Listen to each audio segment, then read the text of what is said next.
ela não pode adorar.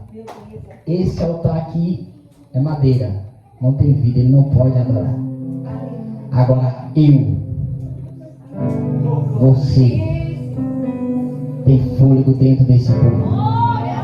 Então adore a Deus. Amém, irmãos? Em tempos e fora de tempo. Amém? Tem uma palavra no teu coração nessa noite. Quem tem Bíblia, abra nessa noite o Evangelho de Lucas, capítulo 8, versículo apenas de 41. Aleluia, glória a Deus. Glória a Deus. Lucas 8, versículo de número 41 apenas. Quem que ouviu a palavra de Deus nessa noite? Glória a Deus, amém. Mas eu sei que tu não saiu da tua casa para me ouvir, não. Amém? Eu sei que nessa noite você veio nesse lugar, saiu da tua casa e falou: Senhor, eu vou lá, mas fala comigo na tua palavra. Irmãos, nessa noite Deus tem uma palavra para o teu coração e Ele vai falar contigo. Amém? Fica atento a que Deus vai ministrar nessa noite. Capítulo 8, versículo de número 41. Quem encontrou diz: glória a Deus. Glória a Deus. Só o Elcio. Eita glória! 8h41. Rapaz, tem besouro, hein? Então os besouros vieram adorar, tá vendo, irmãos? A Bíblia diz: se nós não clamar a Deus, Ele levanta as pedras para clamar. Irmãos, a história é minha não, irmãos. Mas eu acredito que esses servos aqui, ó, eles estão adorando o seu Criador. Você está entendendo? Você sabia que os pássaros adoram? Os animais adoram? Você está entendendo, irmãos? Se o homem não adorar, a criação de Deus adora. E se a adoração de Deus não adorar, irmãos, eu não sei como, mas até as pedras criam boca e adore a Deus, porque Ele é digno de toda honra e de toda glória. A Bíblia diz que o profeta não quis dar glória para Deus, não quis ouvir Deus. Deus abriu a boca de uma jumenta. Você está entendendo, irmãos? O poder desse Deus? Quem encontrou diz glória a Deus, amém? Olha o que diz o texto 41. Um homem chamado Jairo, chefe da sinagoga, chegou, prostrou-se aos pés de Jesus, rogando-lhe que entrasse em sua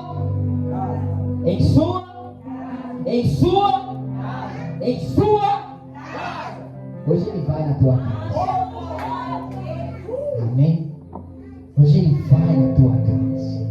Irmãos, pega essa palavra, irmãos. Hoje Ele vai na tua casa. Eu sei que a tua casa está precisando de uma visita dele. Por glória. Irmãos, o ministério de Jesus terreno, ele teve declaradamente um inimigo declarado. Havia um grupo titulado por fariseus, que eram pessoas que eram guardador da lei, da Torá, a lei de Moisés. Essas pessoas eram as pessoas letradas, que guardavam a lei, preservavam a lei. E quando Jesus manifestou seu ministério diferente, porque o ministério dele foi diferente, porque ele não só falava com a boca, mas ele manifestava aqui fora poder, glória e milagres. Teve um povo que falou assim: ele é diferente dos fariseus, porque ele fala com autoridade, e quando ele libera uma palavra, aqui fora, aquilo que é recebido, essa palavra obedece na hora. Você está entendendo? As doenças obedeciam a ele. O inferno nem se fala. Quando ele mandava, deixa eu te falar, o inferno obedece mais Jesus do que o próprio diabo. Você está entendendo? Se o diabo falar uma coisa e ele fala outra, o inferno tem que obedecer Jesus. Por glória.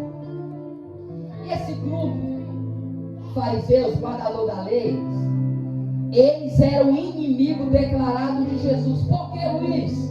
Porque ele se dizia filho de Deus. Não era fácil deles engolir isso. Como Você sendo homem, se diz filho do Criador de tudo e de todos. Irmãos, não era fácil de entender. Assim como nós também não é fácil de entender.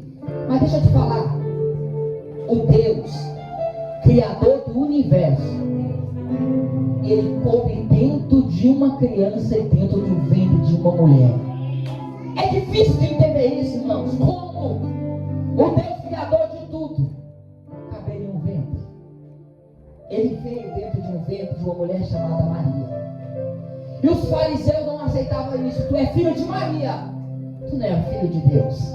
Irmãos, contra a palavra de Jesus ele até poderia se levantar, mas contra os fatos, há um ditado popular que diz: contra fato não há.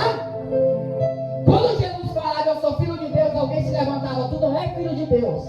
Mas ele falava assim: eu sou filho de Deus, e olha o que eu faço. Tu é cego, né? Abra os olhos. Olha o que eu faço, né? Tu é aleijado, né? Levanta. Tu está morto no caixão, mas olha o que eu faço. Levanta e ressuscita de novo. E quando ele via esses fatos, ele tinha que baixar a cabeça, irmãos. Você está entendendo? Porque o poder que Jesus operava, ninguém poderia falar contrário, que ele não era verdadeiramente o Filho de Deus. Porque certa feita um homem chamado Nicodemo chegou para Jesus e falou: Jesus, certamente tu é filho de Deus, ou enviado dele. Porque ninguém pode operar o que tu opera se não vir dele, se não prover dele. Então, pelo milagre, pela manifestação que tu faz, verdadeiramente tu vem dele. E queridos, dentro dessa coisa, desse grupo que era inimigo de Jesus, declarado, tinha alguém chamado Jairo. Jairo fazia parte da gangue, que todo dia se levantava para debater e para tentar desfazer o que Jesus fazia.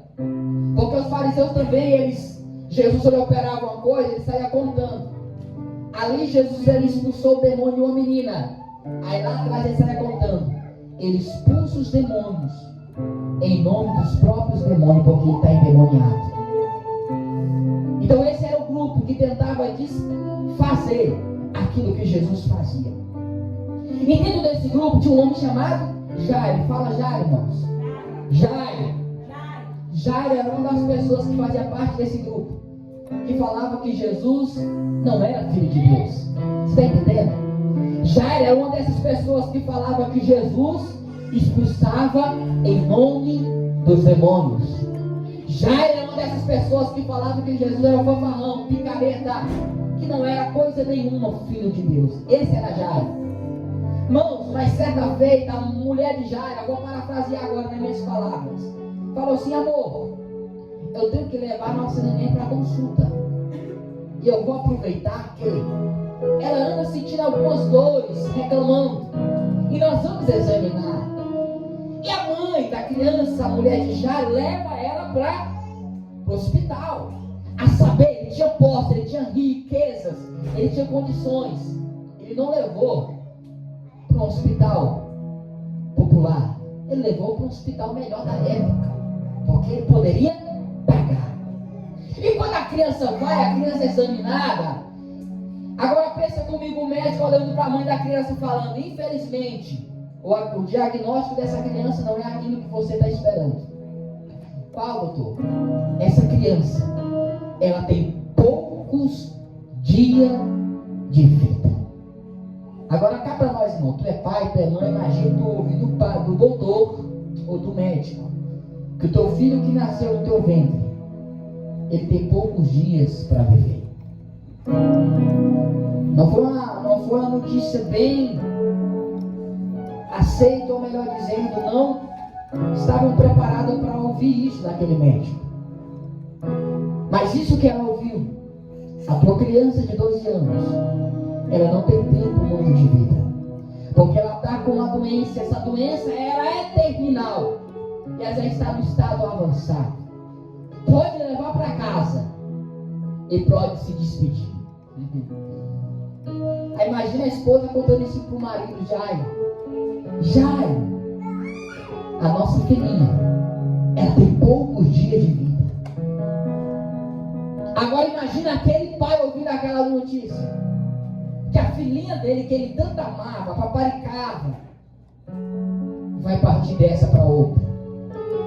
Imagina o coração daquele pai, irmãos, agora. Sabendo que o dinheiro que ele possuía, sabendo que o dinheiro que ele possuía na igreja não poderia desfazer aquele diagnóstico, sabendo que a posição que ele tinha não poderia mudar aquela situação. Imagina, irmãos, o médico falando: pode ir para casa e pode se despedir, que o teu dinheiro não pode fazer. Aí tem pessoas que acham que dinheiro compra tudo, irmãos. Dinheiro não compra saúde, dinheiro não compra alegria, dinheiro não compra felicidade, e dinheiro não compra paz. Isso tudo que eu estou falando, Ele dá de graça. Ele dá de graça. Vem dele e Ele dá de graça. Quer saúde? Pede que Ele dá de graça. Quer paz? Pede que Ele dá de graça. Agora já ele tem um grande problema. Agora, como a gente vai se deparar diante de um problema desse? Pensa você, o que é que você faria? Sabendo que o teu filho, a tua filha está poucos dias para partir, vai fazer o quê? Vai preparar o enterro? Vai dar andamento no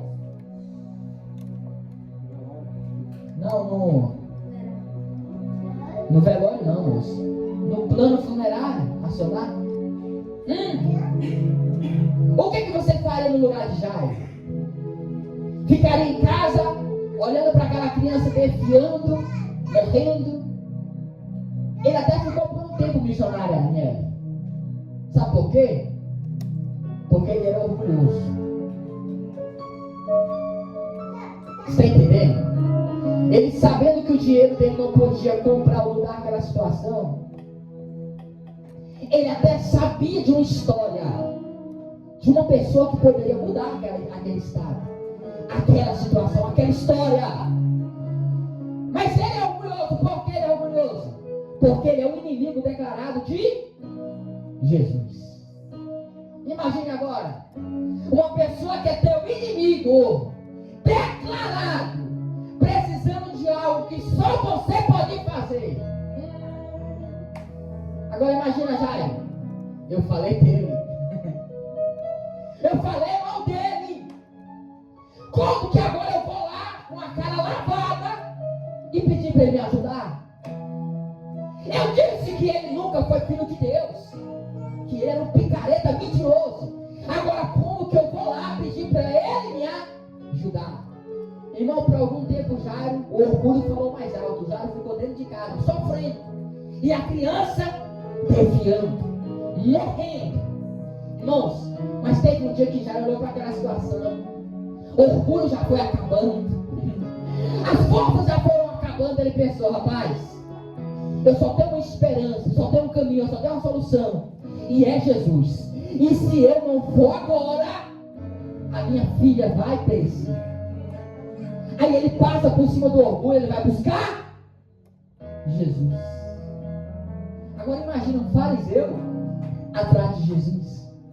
Irmãos, era normal um pecador, um publicano procurar Jesus. Agora um fariseu, irmão, daquela época, era a mesma coisa de um macumbeiro procurar um crente para orar. Era a mesma coisa de um espírita vir na igreja e pedir uma campanha. Era algo incomum. Agora imagine, irmãos. Mas ele já não tem mais orgulho missionário, porque ele sabe que a filha dele está morrendo. E tu é pai e tu é mãe, tu sabe quando teu filho precisa, irmão, tu faz de tudo. Não tem orgulho, não tem dinheiro, tu dá teu jeito. Mas o que tu puder fazer você faz. E Jairo sai de casa. E por que tu está falando isso, Luiz? Porque não tem doença que vem hoje e te mata mais tarde. Não. Quando o texto está dizendo que a filha dele adoeceu, não tem como essa doença matar aquela criança só no percurso dele ir buscar Jesus? Não. era uma doença terminal que já vinha carregando há alguns tempos.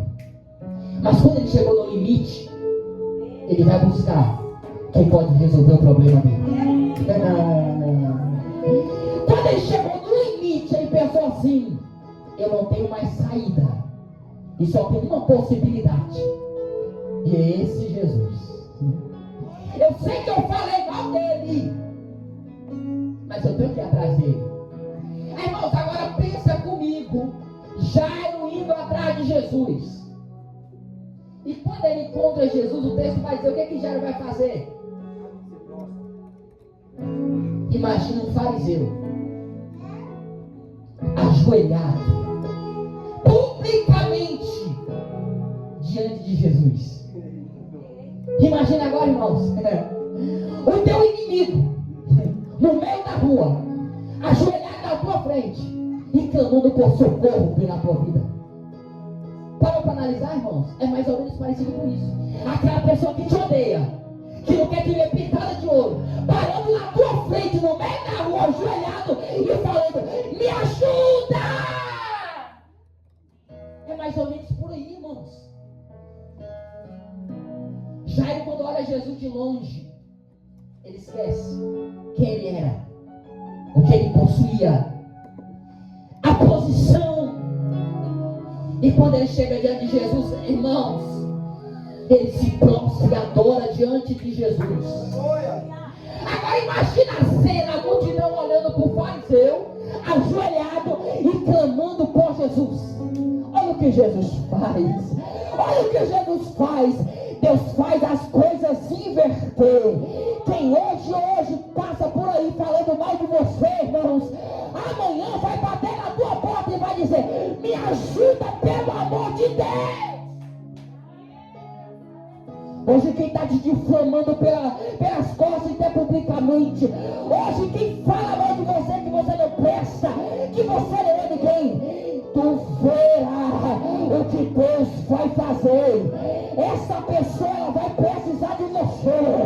E ela só vai precisar, sabe por quê? Porque Deus sabe que tu vai ajudar. Você está entendendo? Ela vai precisar de você. E quando ela bater na tua porta, é para você abrir. E quando ela te procurar, é para você deixar. Porque Jesus, ele vai proporcionar esta cena, esse propósito de você fazer algo diferente com aqueles que têm te ferido. Jesus, ele vai proporcionar esse momento. Aqueles que têm te ferido vai te procurar, porque você vai ter para ajudar, porque você vai ter para fazer, porque você vai ter para contribuir.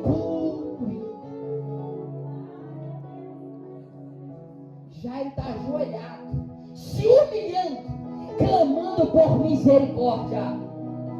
Um pecador, era normal fazer isso, agora Jairo não.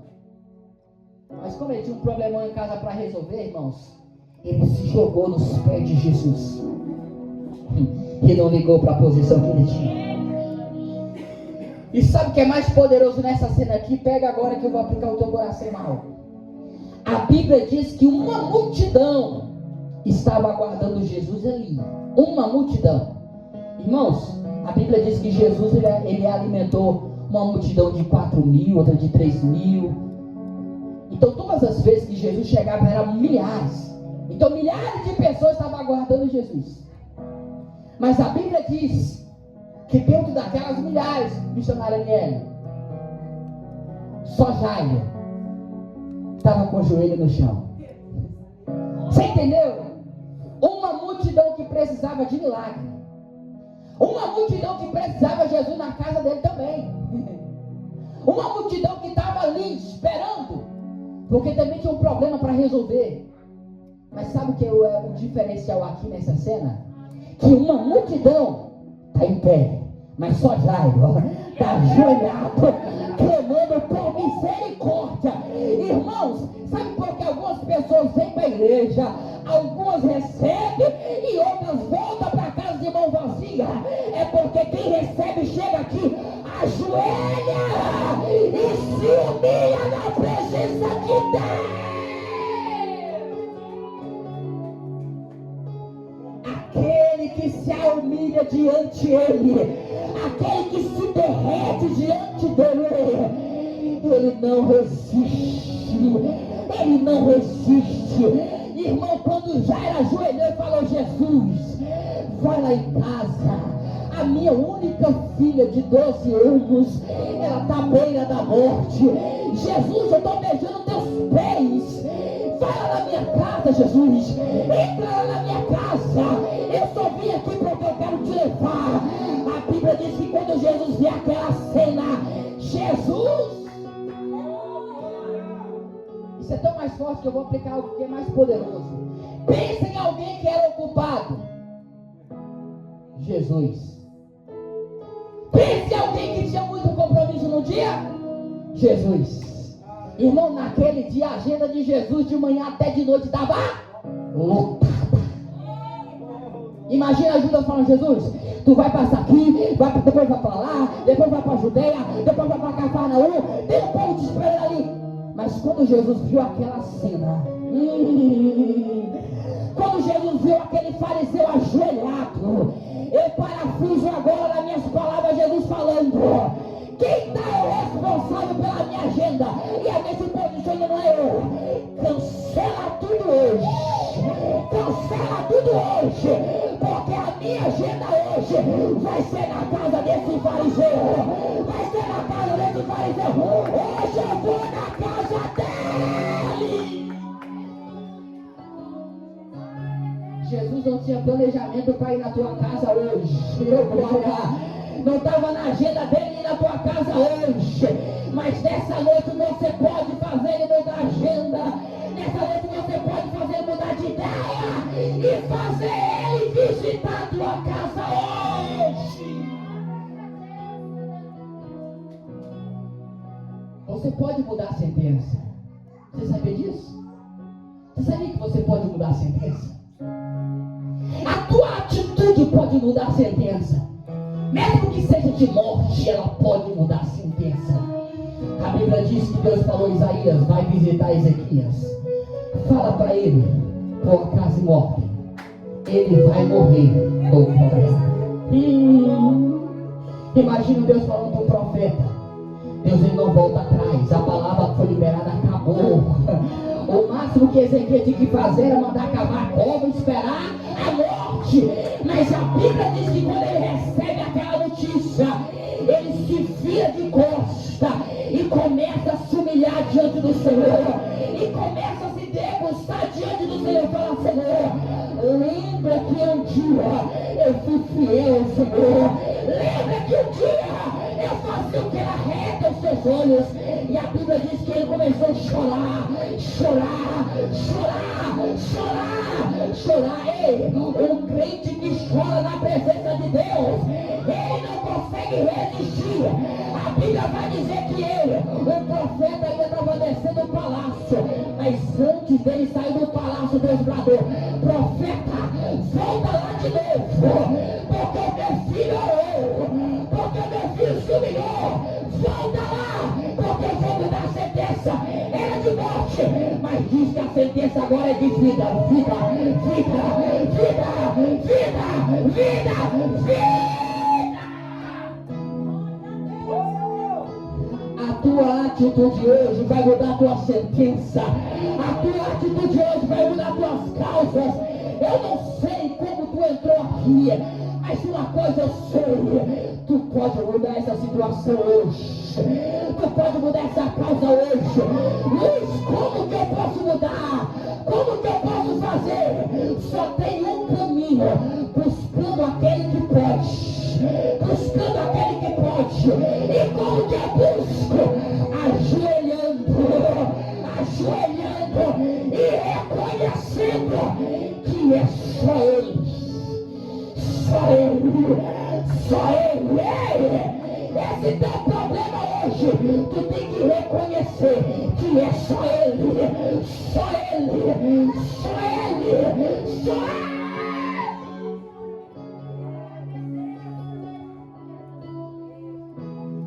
multidão não conseguiu levar Jesus para casa. Mas o fariseu pecador se humilhou e levou Jesus para casa. Oh, glória! Oh, Espírito de Deus! Essa palavra tem queimado no coração de alguém. O problema lá dentro está muito grande. E ele essa noite está falando: pega na minha mão e me leva para tua casa hoje.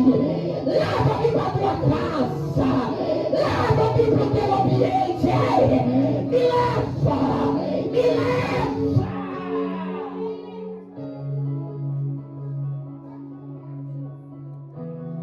Leva ele. Leva ele. Prepara um lugar para ele lá dentro. Prepara um cantinho para ele. E que seja o melhor canto da casa. Que seja o lugar de mais destaque. Ele assou que nada assar. Hoje tu vai chegar na tua casa. E tu vai preparar o melhor lugar da tua casa e falar: Jesus, fica aqui. Fique aqui. E nunca mais vai embora. Abre a porta da tua casa hoje para ele entrar. E não deixa ele fora. Mas coloca ele para dentro.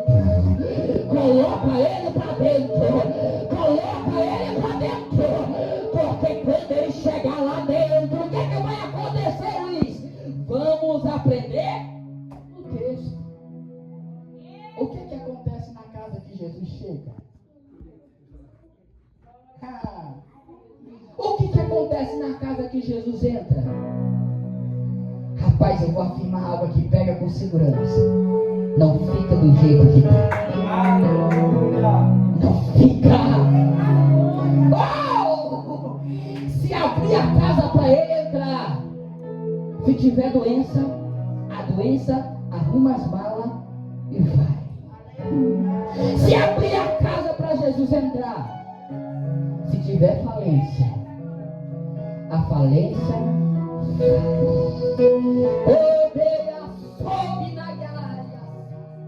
se abrir a casa para Jesus entrar, se porventura tiver um demônio responsável pelo teu sofrimento, responsável pelas tuas lutas, responsável pelas tuas falências, quando Jesus entra na casa, é Jesus entrar pela porta da frente e o diabo sair pela porta do fundo. Porque quando Jesus entra na casa, o diabo junta tudo que é dele e vai pro mundo dos infernos.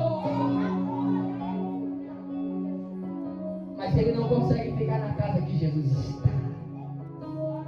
A Bíblia diz que quando Jesus entrou na casa de Zaqueu, outro ladrão, publicano, cobrador de imposto, roubava a sua nação, ele conseguiu também levar Jesus para casa. Uma multidão estava tentando levar, mas não levou. Mas a atitude dele de subir na árvore, não para pedir, mas só para ver.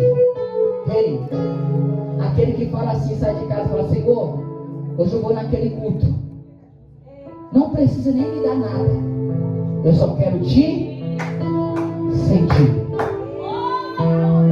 Não precisa abrir a porta, eu só quero te... Rapaz, quando ele encontra um crente desse jeito, eu não quero nada, eu só quero que tu toque na minha vida hoje, porque hoje eu quero sentir algo na minha vida. Zaqueu pensando dessa forma: eu só quero ver ele. E quando Jesus veio ele em cima da árvore, falou: Zaqueu, desce, porque é eu que quero entrar dentro da tua casa, porque a tua atitude me convidou. A tua atitude convida ele. Jesus entrou com o pé dentro da casa de Zaqueu, e só a presença dele no ambiente mudou o coração de Zaqueu. Aquele que roubava, ele toma a palavra e vai dizer assim: Jesus, se eu roubei alguém, eu quero devolver 4 vezes mais. Tudo que eu tomei eu vou devolver, porque a presença dele muda o coração, muda a mente e muda a